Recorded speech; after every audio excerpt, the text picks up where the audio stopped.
Chapter 5. In the small temple of Gurumurtam and in the mango grove. Introductory quote: "If one realizes one's true nature within one's heart, it is the plenitude of being awareness bliss without beginning or end." It was because of Udandi Nayana that Annamalai Tambiran first noticed Ramana. Tambiran used to wander about accompanied by a crowd of followers singing sacred hymns from the Tevaram. He collected alms, fed the poor, and served at the tomb of an Adhina Guru at the small temple of Gurumurtam near the village of Kilnathor, one of the eastern suburbs of Tiruvannamalai. One day, as he was walking past the Ilupai tree, he saw the young Swami sitting there and was deeply impressed.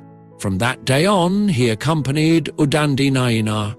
Finally, they both suggested to Sri Ramana that he should move to Gurumurtam. There he could meditate undisturbed, as the place was secluded and in addition offered better protection from the cold. Ramana agreed, and in February 1897, not quite 6 months after his arrival at Tiruvannamalai, he left the temple area and was brought to Gurumurtam by Tambiran and Udandi. At times, Tambiran, due to his devout but excessive veneration, became a nuisance to Sri Ramana. One day he made preparations to render homage to his new guru, like to one of the idols of the goddesses in the temple, Abhishekam. He obtained flowers, oil, sandal paste, milk, and other ingredients, and actually wanted to pour this over the head of his living god. To prevent this, Ramana took a piece of charcoal, and the next day, before Tambiran arrived, wrote on the wall in Tamil, "This food alone is the service needed for this body." When Tambiran arrived with his meal, Ramana pointed to the written words on the wall, then to the food as "this," and on himself as the second "this." So Tambiran was forced to abandon his plan. Through this incident, people learned that the silent Swami was educated and able to read and write. Amongst the admirers who had started to visit Ramana regularly was a highly placed official called Venkataramana Iyer.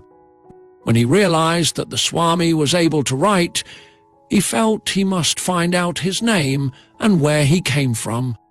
But Ramana, despite repeated questioning, remained silent. Iyer finally explained that he would not leave until his questions were answered, even if that meant that he would have to go hungry and get into trouble because of his lengthy absence from his office. This moved the young Swami, and he wrote down the words, "Venkataraman Tiruchuli." The place, however, was unknown to the official. So Ramana reached for the Periya Puranam, which was lying at his side, and pointed out Tiruchuli as the name of a village whose temple was honoured in the famous hymn by Sundaramurti, one of the 63 Tamil saints. Thus, not only the official but Tambiram and all those present discovered his name and his origins.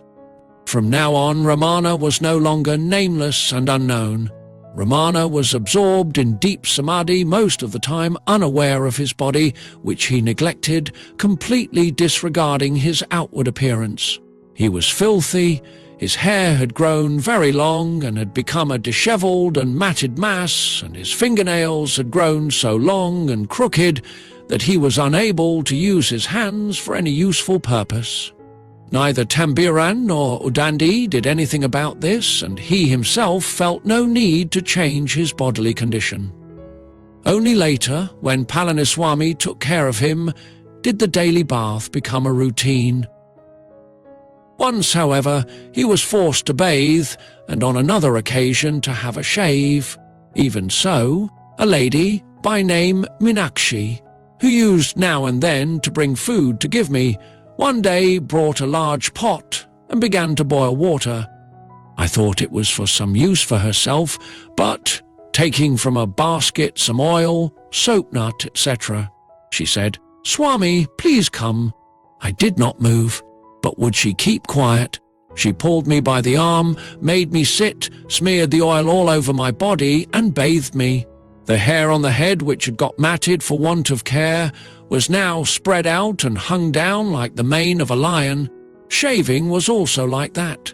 The shave I had on the day I came here has been recorded. The second was after a year and a half.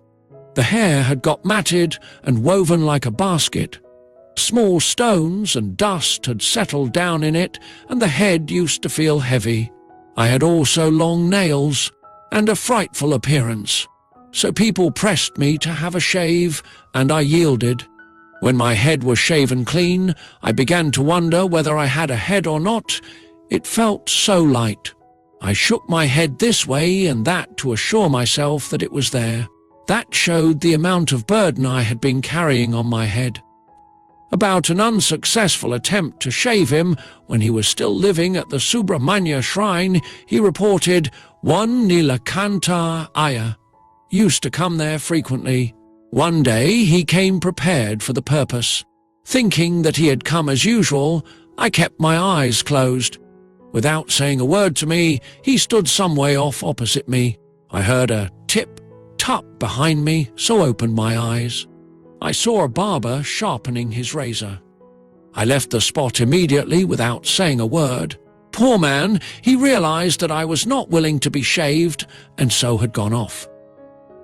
The place where Ramana sat was infested with ants, but he took no notice of them as they crawled over his body and bit him incessantly. After a while, his devotees sat him on a stool against the wall. To keep the ants away, they placed the legs of the stool in jugs of water, but to no avail, as the ants merely ran up the wall and bit his back. To this day, the imprint of his back can be seen where he sat leaning against the wall. Nor did Ramana react to outer events or threats.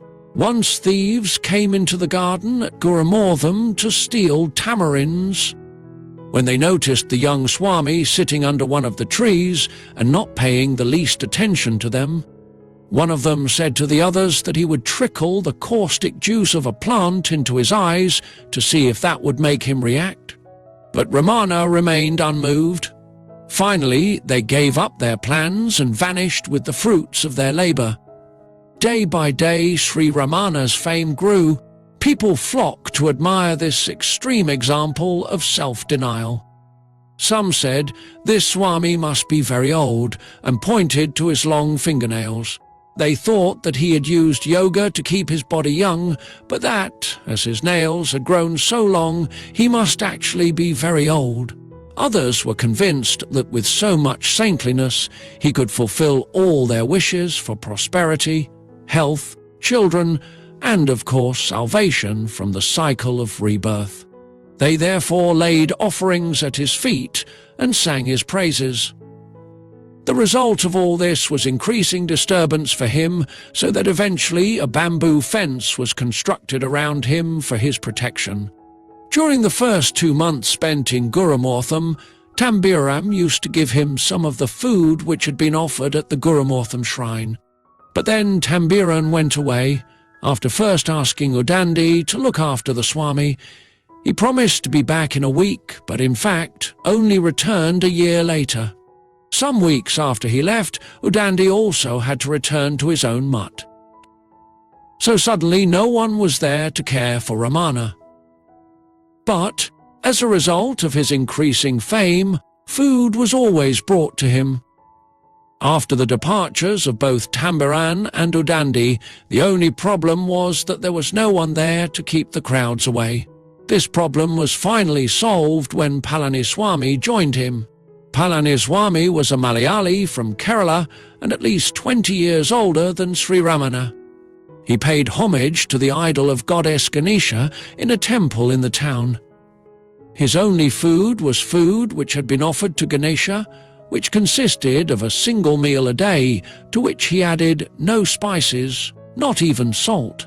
Someone noticed his devotion to the goddess and said, "What is the use of spending your lifetime with this stone Swami? There is a young Swami in flesh and blood at Gurumurtam. He is steeped in austerities, tapas, like the youthful Dhruva mentioned in the Puranas. If you go and serve him, and adhere to him, your life would serve its purpose. Others also drew his attention to the fact that the Swami was without an attendant at the time, and that it would be a blessing to serve such a great soul. Spurred on in this way, Palaniswami went to Gurumurtam. When he saw the young Swami, he recognized that he had found his master. He continued with his service at the Ganesha temple for a while, but after some time he gave it up. He became a devoted companion of Sri Ramana, following him everywhere like a shadow. If he had to leave, he used to lock the door at Gurumurtam so that nobody could pester the Swami while he was away, and he would always return as quickly as he could. Nobody was allowed to see Ramana without his permission.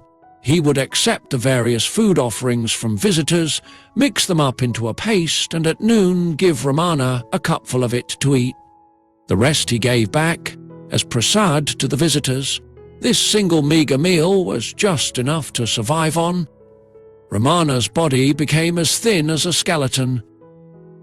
In addition, as he was permanently seated and never made the slightest movement, he had barely enough strength to maintain his sitting posture and was severely constipated. If he needed to rise to relieve himself, which was sometimes after days only, he found it very difficult, repeatedly falling back in his seat. Incapable of keeping himself upright, he would stagger to the door. When one day Palaniswami held him up by his arms, Sri Ramana reproachfully asked with signs why he was holding him, and Palaniswami answered, "Swami was about to fall, and so I held him and prevented the fall." He himself had not even noticed the fact. Sometime in May 1898, after a little over 1 year spent at Gurumurtam, Ramana and Palaniswami moved to the adjoining mango grove. Here they spent several peaceful months undisturbed by the numerous visitors. As Venkataraman Naika, the owner of the garden, let no one enter who had not been asked in. There they lived in 2 narrow sheds under a mango tree. Ramana remembers, under a mango tree they erected something overhead to prevent rain from falling on me. There was, however, not enough space under it even to stretch my legs fully while sleeping, so I used to sit almost all the time like a bird in its nest. Opposite my shelter, Palaniswami also had a small shed. In the huge garden, only 2 of us used to stay. Palaniswami, who had access to a library in town, brought back a number of books in Tamil on Vedanta, such as Kaivalya Navanita, Yoga Vasista, and Shankaras Viveka Chudamani. But as his knowledge of Tamil was not very good, he used to struggle through the scriptures word by word and often had difficulties in understanding. Ramana read each of the books, immediately grasped the meaning, remembered everything, and imparted the essence of it to Palaniswami. In this way, Ramana gradually learned about all the important Vedanta scriptures and discovered that his personal experience corresponded with them.